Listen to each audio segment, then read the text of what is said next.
How to remove Gemini from Google Messages. Hello everyone, welcome to this channel.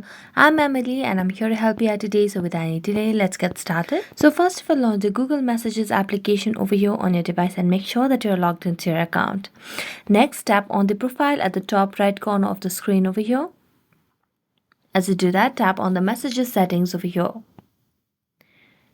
Then scroll down. And here you can see the option of Gemini in Messages.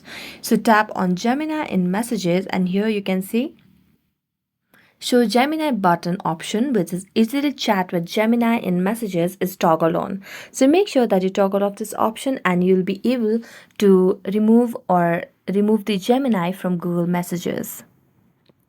So thank you so much for watching this video. If you enjoyed watching it, don't forget to like, subscribe and hit the bell notification for more updates. That's it for today and see you next time.